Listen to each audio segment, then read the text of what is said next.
Hello everyone and welcome to our event today in partnership with Vitality and Headspace. My name is Jamie and I am a former physiologist and now part of the coaching team at Vitality.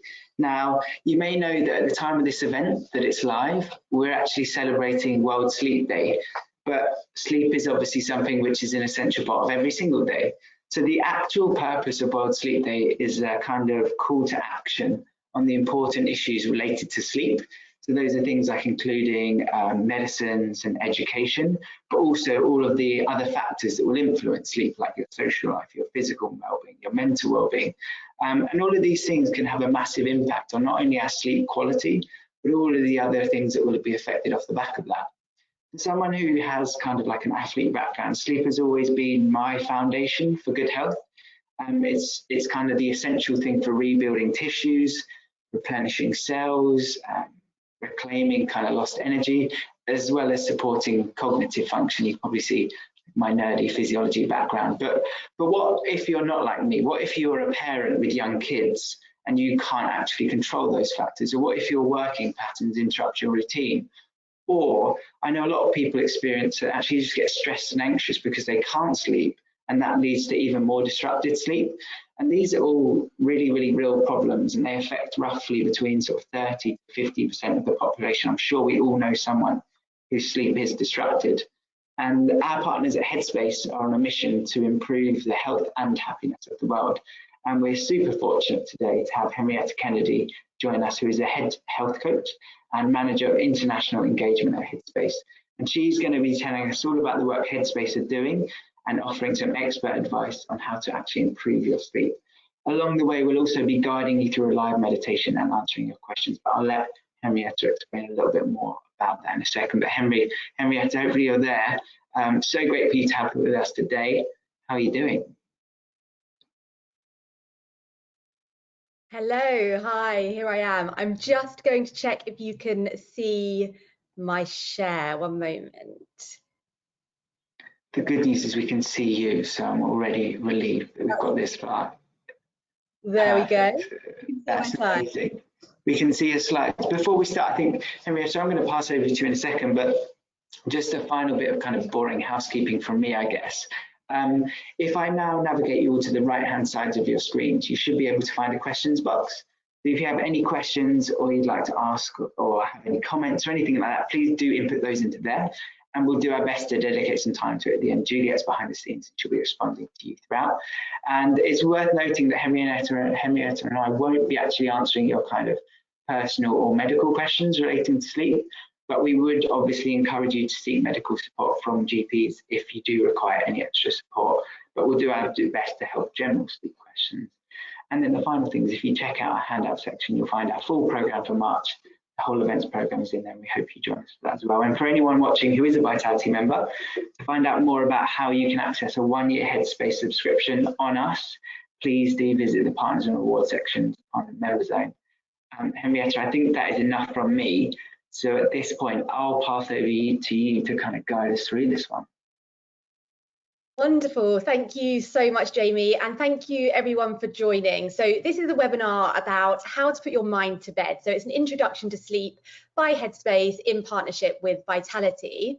And first off, just thank you for taking the time out of your busy schedules to sort of learn about how Headspace and how mindfulness can help you to create the conditions for healthier sleep habits. And hopefully you saw in the registration for the event that we've set this up as a walking webinar, and it looks like we've chosen actually a really great day for this. The weather's beautiful in London where I am. So if you are struggling with a bit of Zoom fatigue as we come towards the end of the week, then I would really recommend sort of plugging in, listening in podcast style, or if you would rather just maybe doing some light stretching if you're working from home. But equally, if you've been on your feet all morning and would prefer to just watch sit as a traditional webinar, then that is absolutely fine too. And the slides, don't worry, they're more of a visual aid. So if you are away from your desk, you don't need to be necessarily following along. So I will let you know if there's any points in the session where it might be useful just to get your phone out so that you can watch any visual aids that we do have. Okay, so with that, let me just run through an overview of what we're going to be covering together over the next 45 minutes or so. So for anybody newer to Headspace, we will touch on what it is, how to use it, and how it can really benefit you. And then, as Jamie mentioned, we will practice together, but actually this time with a walking meditation, so something a little bit different for us. But for the majority of the session, we'll be exploring how to use meditation and mindfulness to improve sleep. So we'll look at some of the science and also the real practicalities in terms of tools and techniques that you can use and that you can take away. So we will, as Jamie mentioned, make sure to leave some time at the end for any questions that you do have. And just a note to say, of course, you know your mind, you know your body much better than anybody else. So the hope really is that you can take away whatever resonates from today and that you have some tangible actions that you can just add into your sleep toolbox, so to speak. Okay, so before we jump into the topic, a quick introduction to who I am. My name is Henrietta and I'm based over in East London. And before I joined the Headspace team last year, I worked as a health coach, so supporting people to build healthier habits and behaviours around sleep, nutrition, stress management and exercise as well. So I am really passionate about empowering people to really take ownership of their own well-being so that ultimately you can live healthier, happier, but also a more productive life as well. And when it comes to my personal sort of sleep experience, let's say, it has actually changed dramatically over the past 5 years since I started really prioritizing sleep hygiene and also developing my mindfulness practice. So don't get me wrong, I still have days where I do struggle with my sleep if I'm feeling particularly stressed or going through a very busy period.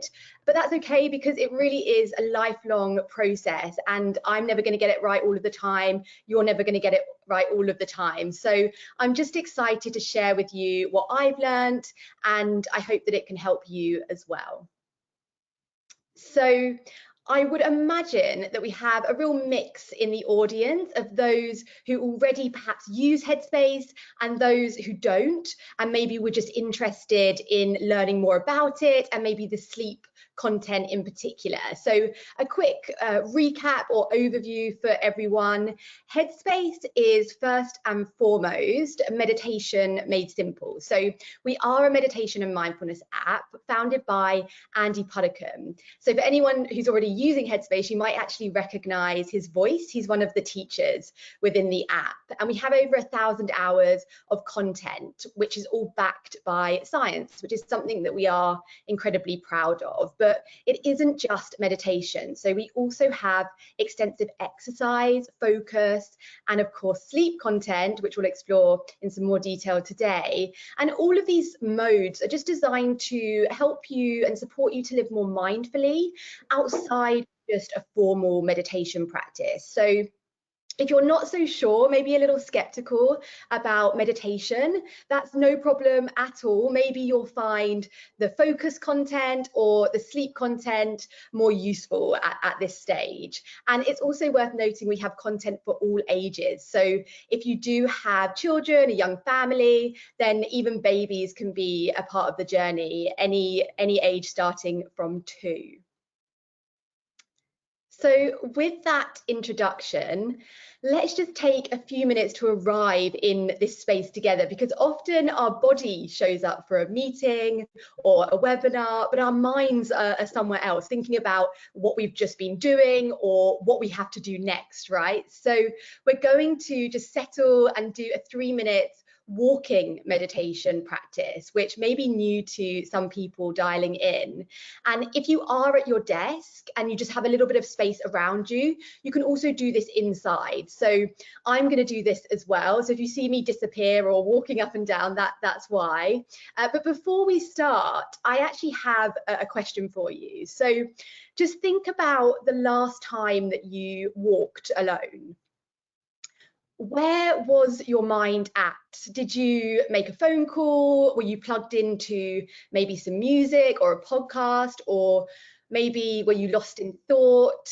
Well, when we are outside, it's almost second nature for our legs to be moving whilst our attention is floating off somewhere else. And a walking meditation is designed to bring our body and mind in sync whilst we're out and about. So if you don't like to sit and close your eyes to meditate, then this is actually a really great alternative that still trains the mind in awareness. So instead of the object of focus being the breath, as we do with a sitting meditation, this is about the object of focus being the rhythm of our steps as well as what's going on around us. And by doing this, we're able to pull ourselves away from the noise of our mind and into our body. So with that, I will let Andy take it away for this 3-minute walking meditation. So no matter where you're walking right now, just continuing to walk naturally at a comfortable pace, whatever feels right for you. And I'd like you to begin by just taking a moment just to be aware of the space around you, noticing what you can see, what you can hear, perhaps the smells, the sensations. Just taking a moment to check in with that space around you. You can even take a couple of big, deep breaths if you find that helps. It's almost as though you're letting go of any thinking and just stepping in to the body, into the space and nature around you.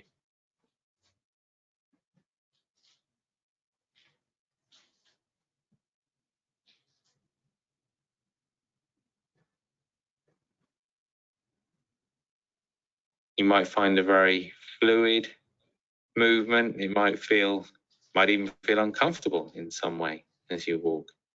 But just becoming aware of your posture, how you're holding yourself, if there's any tension in any area. But just maintaining a nice steady rhythm, walking naturally in a comfortable way. So as you continue to be aware of that movement of body, just settling in now to the rhythm of the legs. So just following that movement of right leg, left leg, right leg, left leg.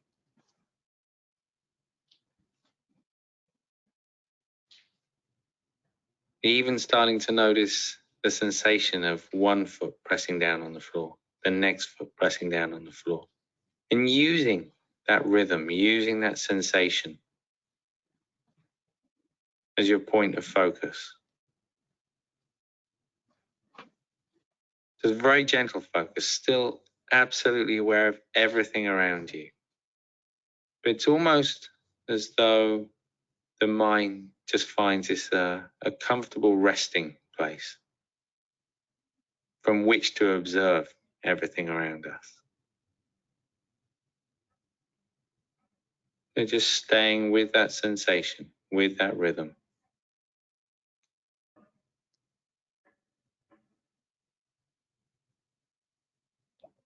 Present in the mind, in the body, and just fully engaged in the environment that you're in right now. And just continuing to walk in that way now. So if you are inside, just bring that exercise to a close. Of course, if you're outside, then just continue to walk, maybe be a little bit more mindful as you continue to walk throughout this session, and maybe just notice any shifts that you might be feeling, maybe in your body or in your mind. Sometimes it's just the sheer slowing down. I know we can move around quite quickly from A to B. And maybe Jamie, I'd love to just ask you if you did participate in that little walk, how you found it. It can be a little bit strange if it's the first time that you've tried it. Yeah, I'll definitely admit it was that. And I started off with my camera on, just sitting, because I thought I can't leave. But then I thought, no, I'll turn it off. And I did walk around. But to be honest with you, even just sitting and listening you just feel more calm anyway. But yeah, it was good. And to your question as well, I can't remember the last time I just walked without any form of other input. So it's kind of something that I'll challenge myself to do, I think, after this. Yeah, definitely. And I think many people will resonate with that. We don't think about it. We just automatically put our headphones in or jump on the phone, thinking that it's like a good use of that time when we're walking. But actually being mindful when we walk can be a really great way to practice mindfulness. So yeah, thanks for sharing. Okay, so if you did find that helpful, you'd like to try it again, there are various walking practices in the app. So probably the most relevant one for today's session is called Mindful Walking for Sleep. But just I would encourage you to take some time to explore the content in the app for yourself. So onto the topic for today. When it comes to sleep, I'm sure it's no surprise to hear that many people around the world are struggling. Sleep disorders are prevalent. Many people are reporting sort of frequent sleep disruption, and often it can feel like quite a lonely or isolating time at 2 a.m. in the morning when you're lying in the dark with thoughts racing through your mind, for example. But it can be quite comforting to know that there are likely many people having the same experience at that very moment, and having this sense of shared human experience, it can be quite helpful.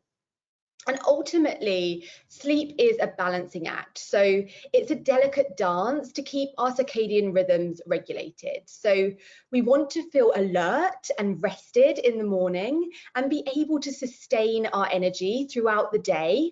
And then as we come to the end of the day, this is when we should start to notice a gradual onset of sleepiness in the evening. However, there are so many factors that can impact this rhythm in today's busy and of course stressful world. They can be maybe internal factors like stress or anxiety, or external factors like having a newborn baby or puppy or shift work, or maybe it's technology, to give some examples. So later in the session, we'll be looking at how mindfulness and together with sleep hygiene practices can help us bring our bodies back into balance. But before that, with sleep science having developed significantly in the past 20 years, there are some common sleep myths that have cropped up, which can make it quite difficult to know what to believe when it comes to how sleep works, why it's important, and the ways that it can be disrupted. So I'm just going to take a few moments to debunk a few of these myths with you now, and maybe just play along in your head, or if you are listening in traditional webinar style, you can pop whether you thought these were true or false into the chat. So myth number one is that everyone needs 8 hours of sleep per night.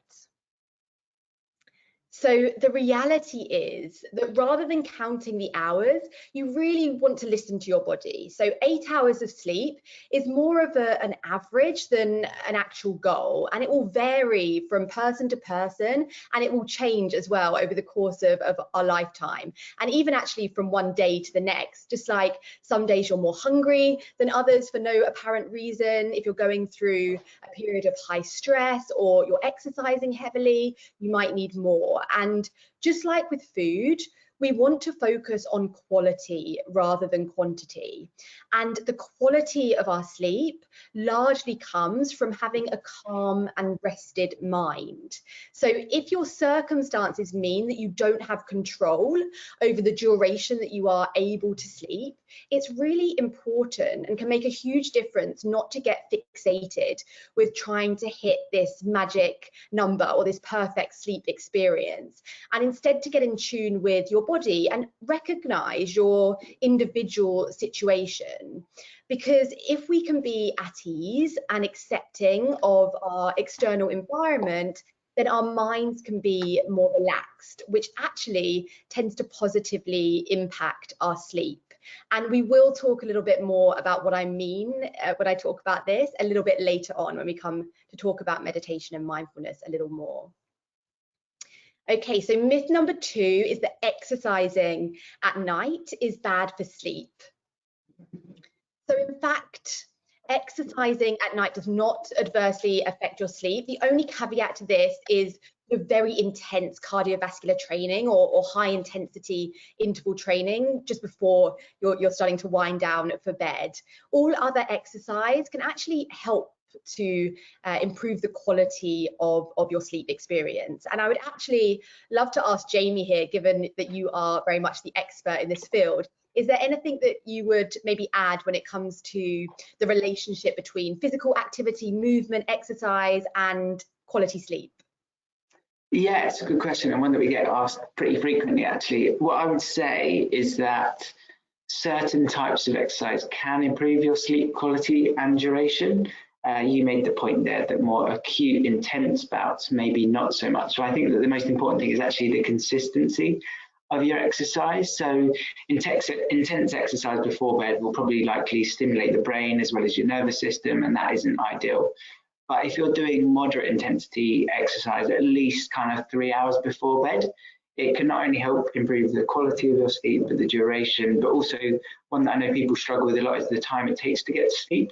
And I think most importantly, though, what I always look at with exercise and sleep is that obviously you're fatiguing your body both physically and mentally, but that sleep is so important to recover so that you can do it again the next day. So that's why I would always say that consistency is the most important thing when it comes to it, and kind of one cycle looks after the other. You know, if you're getting fatigued at night, you're going to need that sleep, and kind of what you said, your body has a finite amount of energy and it will tell you quite quickly when you need sleep. So it's one of those things that you want to keep your body working and improving and developing, and to do that it will need sleep, and it will tell you that, and it will help you to get that as well. So I think of exercise as a consistent thing that needs to be there, and also not too intense, not too close to bedtime. Apart from that, do whatever works for you and what you enjoy.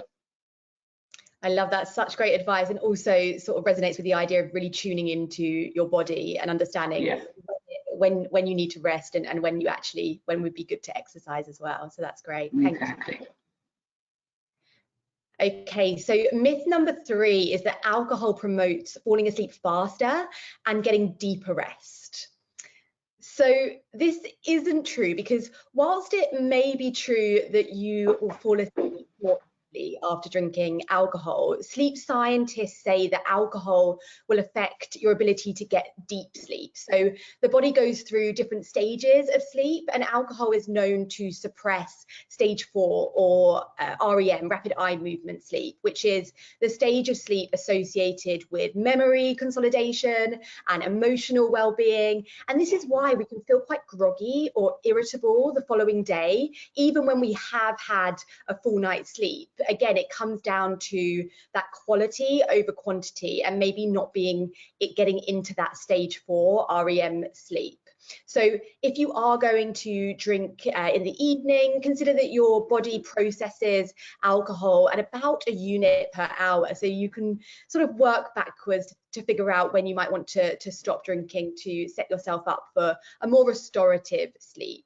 And it's also worth noting here that caffeine stays in our system for longer than alcohol, so around 5 to 8 hours, depending on how we metabolize caffeine. So this doesn't necessarily mean that we need to kick our coffee habits altogether, but it's just about being more mindful about when we consume caffeine. So especially if you are somebody that struggles with your sleep, ideally avoiding caffeine after lunchtime, and remembering that other foods and drinks also contain caffeine. So just be aware of those as well, especially tea and dark chocolate, and also soft drinks too. So I hope that offers some clarity around some of the common sleep myths that we hear here at Headspace. But we can't talk about sleep quality without addressing the impact of stress and anxiety. For many people, sleep disorders are closely tied to stress. When our head sort of hits the pillow, our minds can go into overdrive. And in some cases, it can feel like a very physical experience with feelings of restlessness in the body, and sleep can feel very far away.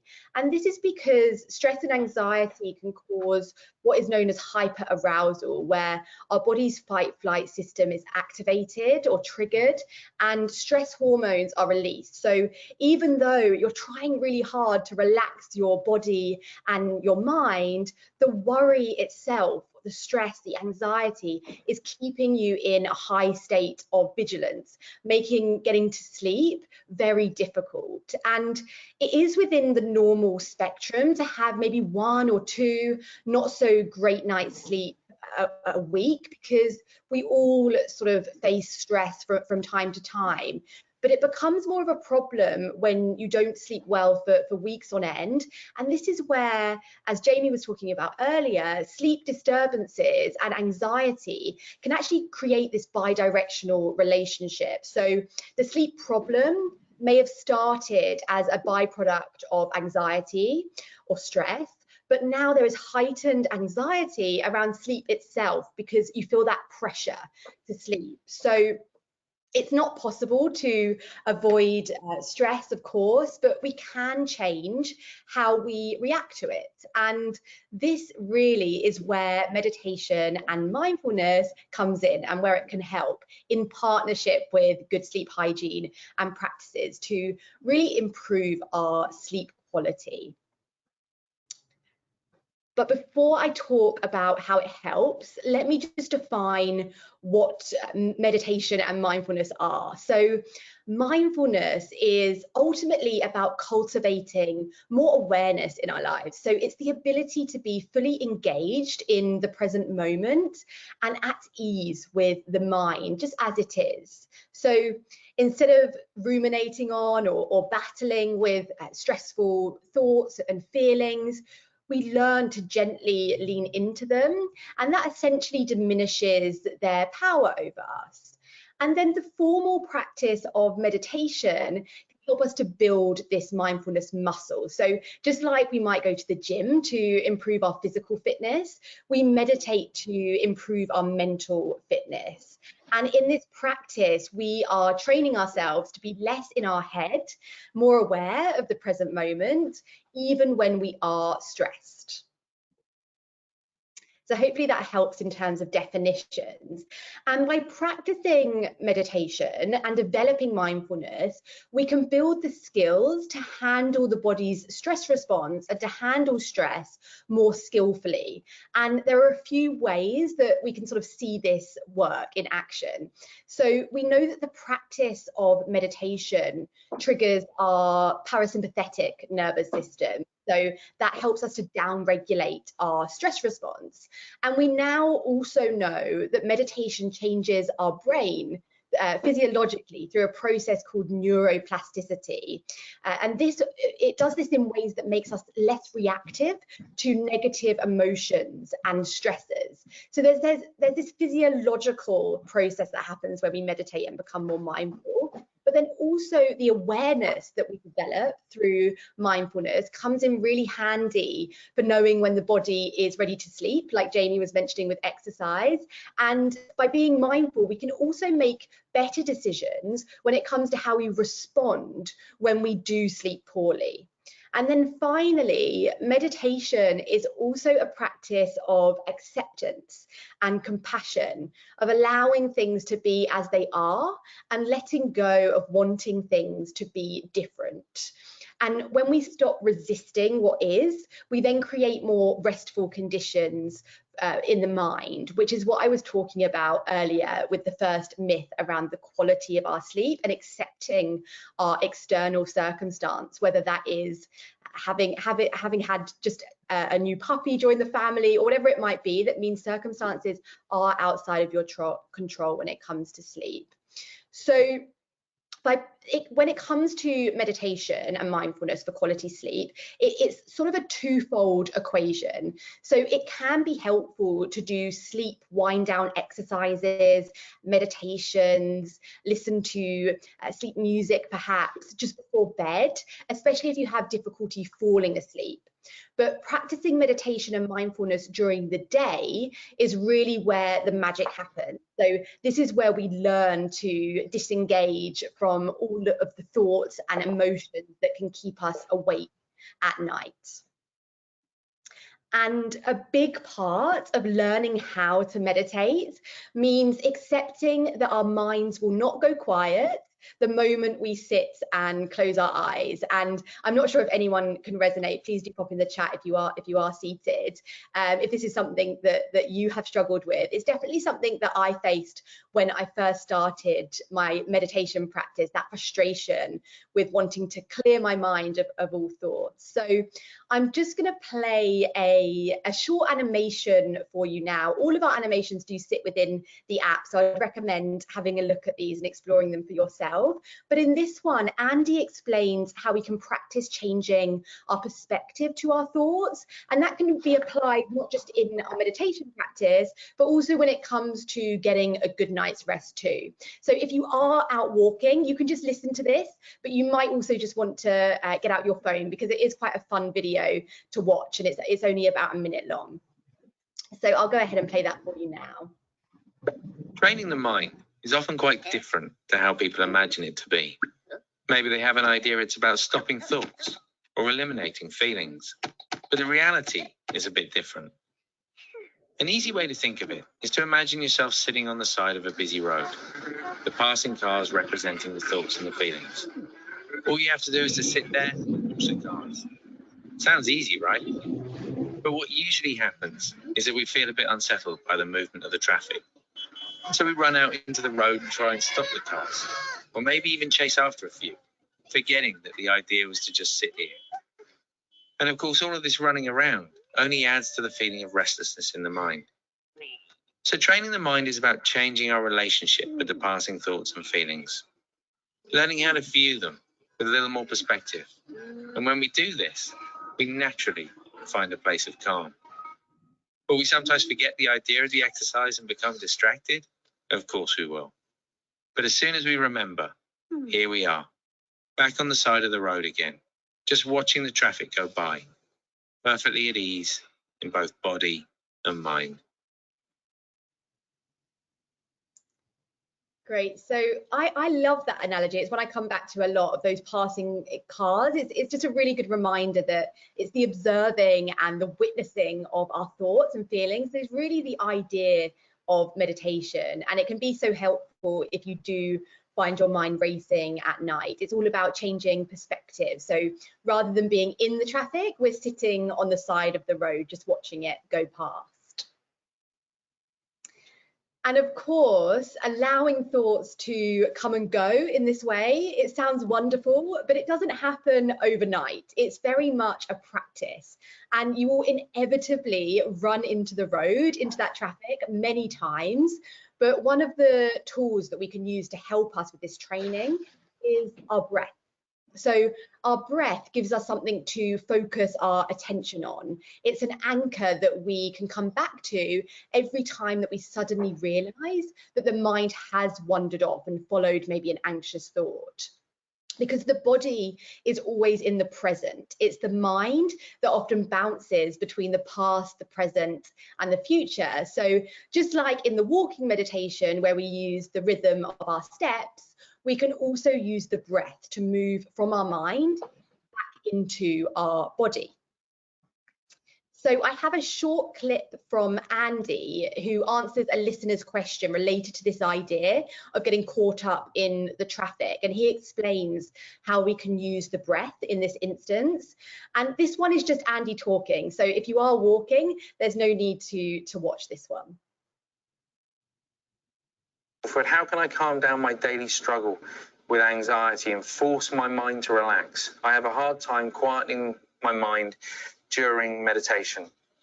So this applies to both when you sit to meditate and when your head hits the pillow at night.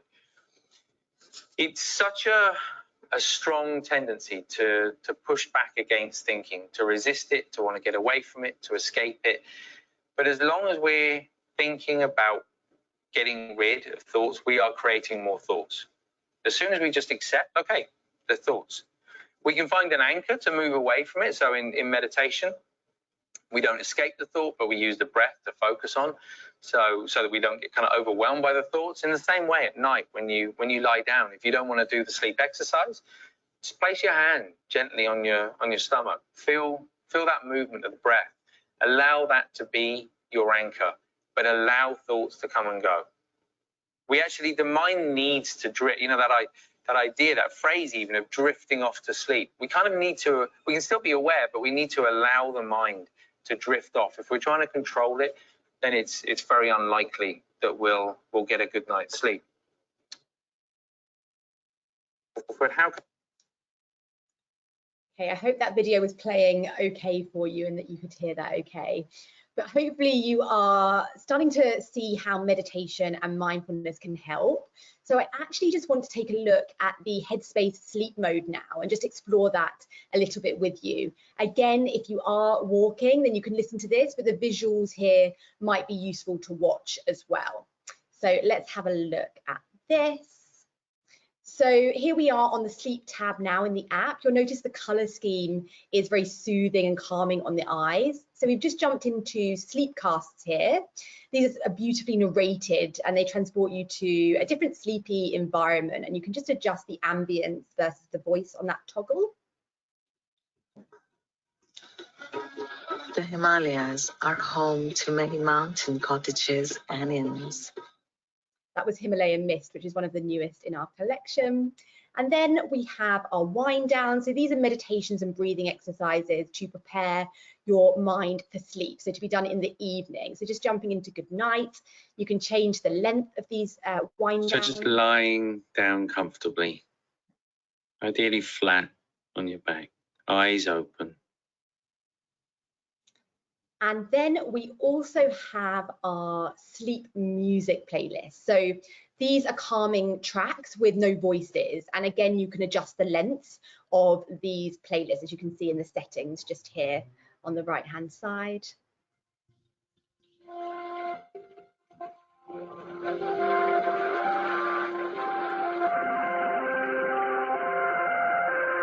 Hopefully that sound is coming through nicely as it is on my end.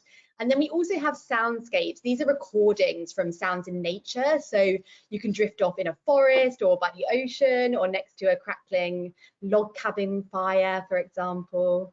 And then moving on, we have Eve's Guide to Sleep. This takes you through 5 days where you're guided with different meditations and sleep casts. And you can also see here our sleep courses. So these are designed to be done during the day. So you can see each of the sessions here. You can choose your teacher, and you can also change the length here, 10, 15. Welcome to Headspace on Sleep, and to day 1 of part 1. 10, 15 or 20 minutes on those. And then the last thing I will mention is kids and parents. So you'll find lots of great videos here. We collaborated with Sesame Street, so there's lots of meditations with Sesame Street. And then finally, you can adjust your settings in the top left-hand corner. You can change your language perhaps, or you can also set up reminders. So maybe bedtime reminders, just to support you in making this more of a habit. Great, so that was a bit of a whistle-stop tour for you. Let's jump through. Hopefully that was useful, but do take some time to explore for yourself. And just a mention as well, outside of the app, we have Headspace Guide to Sleep on Netflix. So this is another great resource that you can watch maybe with your family, or if you don't have a Headspace subscription. Now, let's end with some more practical tips before we open up for any questions that you have. So the first tip is to create your perfect sleep environment. So your bedroom should be cool, it should be dark and quiet. So experts agree that the optimum temperature for sleep is between 60 and 67 degrees Fahrenheit, or 15.6 to 19.4 to be very precise, degrees Celsius. And if you can't keep a window ajar, try having a hot shower before bed, about an hour before bed, because this decrease in your internal body temperature after you shower actually helps to cool your body for sleep. And equally, if you don't have blackout curtains, you can use an eye mask, and also earplugs if you can't control the noise, maybe inside or also outside of your room. I live next to a very busy road in Old Street, and just beside also a big nightclub. So from Thursday through Sunday, I definitely need earplugs. The second tip is around creating your wind down routine. So we want to really allow ourselves time to wind down and decompress after a busy day, whatever it is that we've been doing, and it will look different for everyone. So I like to always think about, if you have children, think about their bedtime routine or their wind down routine. Do you think if you took that away from them, they would be able to go straight to sleep if they didn't have that preparation time? It's very unlikely, right? So why do we think that we don't need some kind of evening routine as well? We can just go straight from work or straight from watching TV and just fall asleep like this. And maybe Jamie, if you have anything to share around, do you have an evening routine, or maybe are you looking to develop one? Yeah, I do. I think I've worked pretty hard at developing one. I think what I find most important around looking after my sleep, but also general health, is just like really good self-awareness of where I'm at and what I need. So there's a few things that I've tried. I do listen to the Headspace like music playlist before I go to bed. Like I put it on really, really low, but it just kind of is a slight distraction, which kind of stops you thinking. But then there's a few other more practical things I could do. Like I don't watch anything in bed. I get all of my stuff out and prepared for the morning so that I don't have that on my mind. I can start to just get up in the morning and go. And then I think the one that I found most helpful is that I write anything down that's in my head. So if I'm anxious or nervous or stressed about anything, I'll write it down, or I'll create like a list of the things I definitely need to do tomorrow. So then I know that I'm not going to forget them, because I just want to avoid any chance of me thinking of anything. So just writing it down is a good way to get it out of my head, know that I won't forget it, know that I can tackle it in the morning, and then hopefully, as much as possible, I'm pretty relaxed and ready. I get to sleep pretty easily, actually. That's amazing. And we're actually, one of the tips involves a technique around writing things down. So yeah, I completely agree that can be so helpful, especially if you do struggle with that racing mind in the evening. Thank you for sharing. And another tip, so another thing on sleep specialists' list, and something that is often the hardest for many people, is keeping a regular sleep schedule where possible. So this means going to bed and waking up around the same time every day, give or take 20 minutes, including weekends. So creating this sort of sleep framework sets the body's internal clock to expect rest at a certain time each day. And actually, contrary to what might seem logical, even if you haven't slept well during the night, it's actually best not to allow yourself to sleep in later the following morning. Next up is tech. So I think many of us would agree that the sheer volume of technology and digital chatter, as Jamie was mentioning in his sort of wind down routine, it tends to interfere with our peace of mind. And it's worth saying that the tech itself is not really the problem. It's our relationship with it and how we really choose to use it and interact with it. And definitely when it comes to sleeping, technology has become very good at keeping us awake. So we know that the blue light from our screens disrupts our natural circadian rhythm. So we might get that horrible tired but wired feeling. And also checking social media or messaging friends just before bed or maybe in bed, it can trigger the release of dopamine, the reward sort of center in the brain. And this makes it really difficult to actually put your phone down to go to sleep. So we need to experiment and just figure out what works best for us. A few tips would be, easy ones like switch onto night mode on your phone, maybe try blue light blocking glasses in front of screens, and turn off your notifications where possible. So you're not reacting to every vibration or every sound that's coming from your phone or your computer. And then lastly, maybe try leaving your phone outside of your bedroom when you go to bed and using a simple analog alarm clock, and that way you can just decide in the morning when is a good time to engage with the external world, so to check your emails, maybe to get onto the news, and it just means that you can start your day in a much more mindful way. And then finally, so this is very much relates to what Jamie was saying, is schedule daily worry time. So the productive worry time technique is an exercise that I find so helpful. I've struggled with anxiety for many years in various forms, so it really helps me. But you set a timer for maybe 20 minutes, it could be less, and just write down all of the worries circling in your brain, or even if it is just your to-do list, whatever it might be, but free of any judgments, anything and everything, just put it down.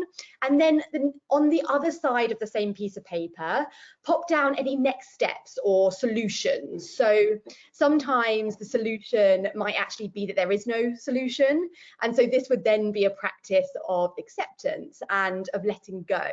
And I would recommend scheduling this maybe a few hours before bed, so that way you're giving your undivided attention to your worries, but you're also not allowing yourself to fester in maybe more unproductive thinking all day and then all night as well.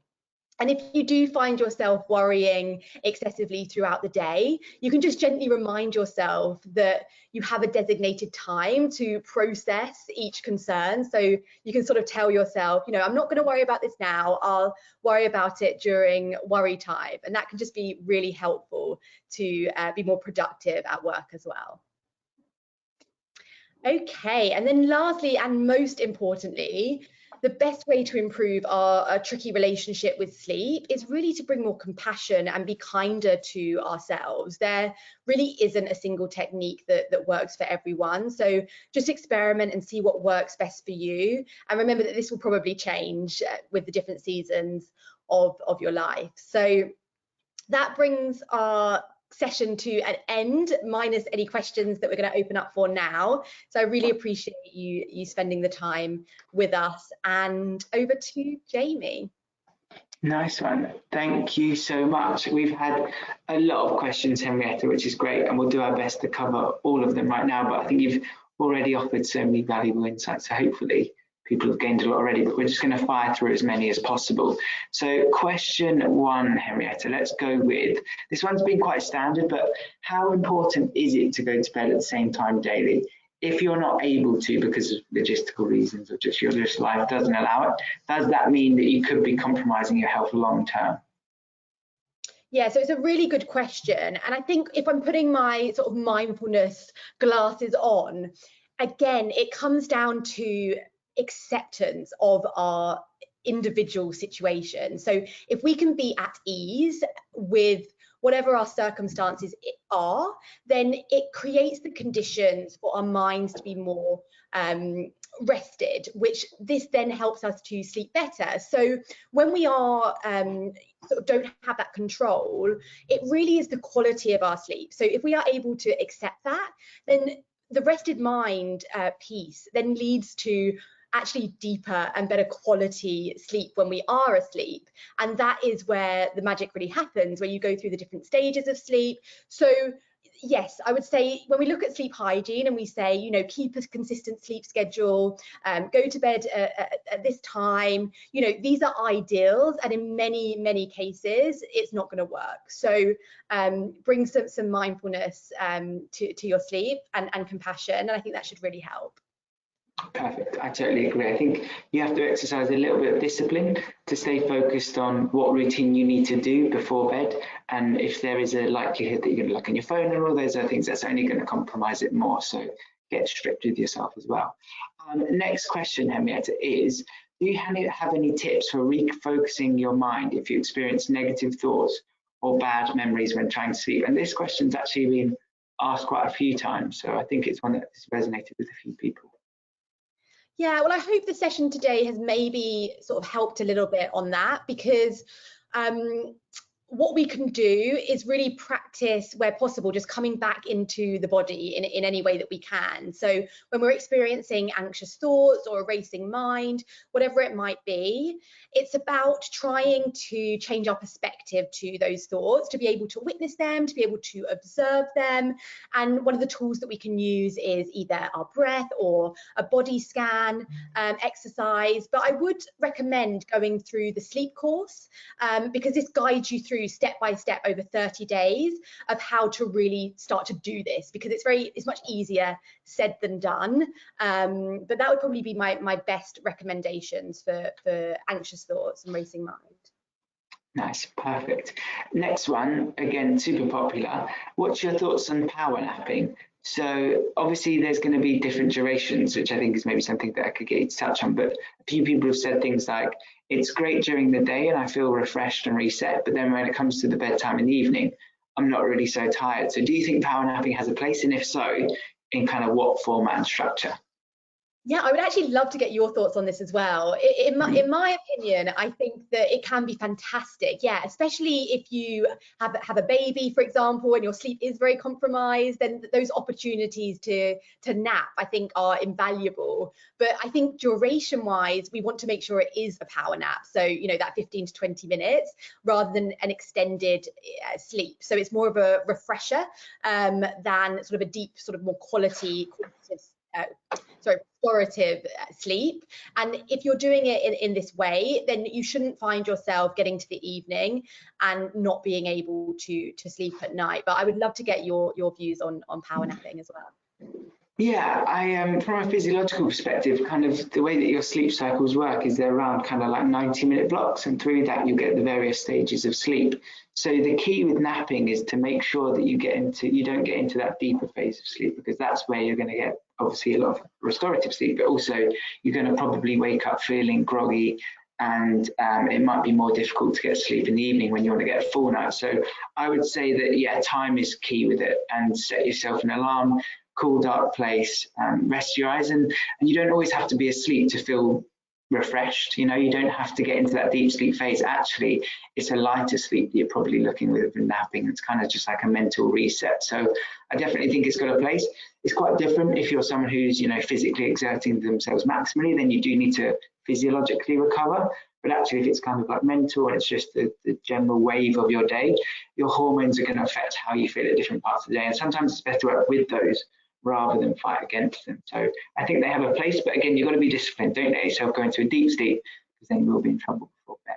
Yeah, and I would just add as well, Jamie, you just made me think as well, meditation. So instead of that, Yeah. that can be really helpful for just a reset mentally, in terms of just coming back into the body and then just feeling more refreshed afterwards. So we have quick resets and breathing exercises, anything from 1 to 20 minutes, that can be really helpful, maybe more helpful than napping perhaps. Yeah, for sure. Another question that a lot of people have asked is that they say that they're okay to get off to sleep, but then around 4 in the morning roughly, they often wake up and maybe need the bathroom, and then they really struggle to get back to sleep. Do we have any advice on how to actually help people to stay asleep for longer?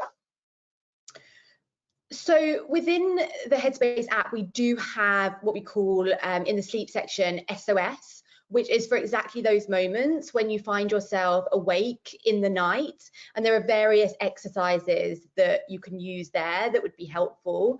But in terms of, is there a different approach to getting to sleep versus staying asleep when it comes to mindfulness and meditation? The approach is very much the same. So focusing on sleep hygiene and also mindfulness, meditation.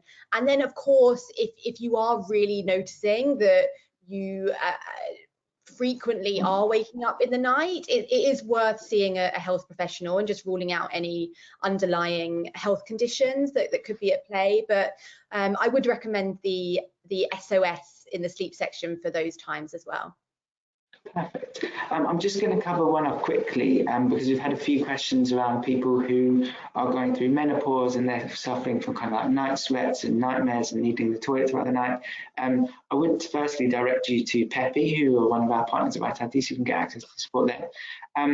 But I think that in that case, we won't go into any detail here. Obviously, again, seek support from your GP, but it will come back to managing and being self-aware of what you need at that time. So again, I think that often a struggle, and Henrietta, I think you probably agree with this, is when you start to fight not being able to sleep, and that makes you more stressed and more anxious. So it's about the acceptance part. And I imagine that calming the mind will help, but it also won't cure necessarily. Is that something like what you would agree with? Yeah, absolutely. And yeah, where possible, just doing everything you can to create the best environment for sleep. So whether that is, making sure your room is very cool. Yeah, it's a combination. We have to, with everything related to health, we have to look holistically and 360. Yeah, perfect. This next one is interesting. I definitely have an angle, and I think at this point it's a very real and good example. So this person says, I'm a mother of triplets. I sleep daily from 11 p.m. to 3 a.m. I wake to clean up. I sleep again at 5 a.m. to 8 a.m. Is this safe? Yeah, I'd love to hear your thoughts on this one. So my thoughts are, that's the reality of what your life is, and that's how you need it to be at the moment. And it is safe because your body will sleep when it needs to, as long as you're giving it that. It's when you continue to fight it, and that might impact your immunity. It might impact your decision making in terms of the nutrition. It might impact your ability to exercise. So I'm obviously not saying it's ideal, but the reality of the situation is that's how your life is, and you've got a lot of demands. And it would be wrong of us to say, don't do those things and try and sleep the whole night through. Where possible, if you can you do that? But it sounds like you're incredibly busy. So work with how your body works. It's not ideal, but hopefully it's also not long term as well. And like I say, when you do have the opportunities, absolutely make the most of them. What do you think, Henrietta? Yeah, I think with this question, it's very difficult because we don't know it. We don't have really the context behind the question or this person individually. So it'll be hard to comment. But yeah, I would probably agree with what you're saying, and I think I would need to understand more about this person's situation to sort of comment further or give any more advice. Yeah, exactly. Another one we've had is about what's our thoughts on sleep tech. So like tracking devices for sleep. Is it something that you use? Yeah, so I experimented with for a little while using an app called Sleep Cycle, I believe, which monitored my sleep. I also realized that I slept talk. It recorded sleep talking, which was quite interesting and quite fun to listen to in the morning. But I don't actually have any sleep tech that I use in terms of, I know there's a lot on the market at the moment around like Oura rings and different wearables that you can use to monitor your sleep. So for me, no, it's sleep hygiene and mindfulness that really helps me. But I would love to, hear your view, and I'm absolutely sure that there is the case where these can be really useful to track. Yeah, so I wear a Garmin tracker, but I don't wear it for the reason for sleep. I wear it for steps and just general accountability throughout the day, but it does track the quality of your sleep. What I would say is, again, be really self-aware of how you feel and don't let anything influence that, because I've had days where I've slept, I thought well, and my watch has said I'm not that well recovered and I feel great. So I don't want to restrict what I'm doing in the day because something's telling me that. On the other side of that though, if I don't feel fully recovered and my watch is telling me that, then maybe I do need to adjust so I think it's a guide, but I don't think I personally don't let it dictate how it affects my behavior too much. Does that make sense? Yeah, I love that answer. And yeah, I really, really agree. We don't want to let go or lose too much of our power and our own intuition, our own understanding of our mind, of our body, and give that away to a device that perhaps tells us something that we know better ourselves. So yeah, I would really agree with that. But of course it can be useful for motivation, especially if you are very data driven. I'm not personally, but I know many people that are. So yeah, I can understand that.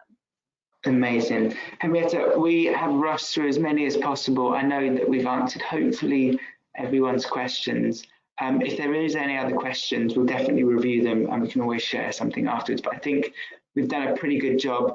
Henrietta, it's been great to spend this time with you. Thank you so much for your input, your knowledge, your wisdom, and delivered so well. Hopefully we'll all get a better night's sleep because of it. Of course. Thank you so much, Jamie. Thank you, Vitality. And thanks everyone for joining. Have a beautiful rest of your day. Amazing. And again, thank you everyone for watching and for joining us today. We do hope you've enjoyed this session and you've learned a lot of new things away. And when you leave us, you'll be greeted with a feedback form. So we'd love to get your thoughts on today's session, and also remember to download that handout section. We've got a couple of highlight events coming up for the rest of the month that we'd love to see you in. But in the meantime, enjoy the rest of your day. Have a great weekend and take care. Bye.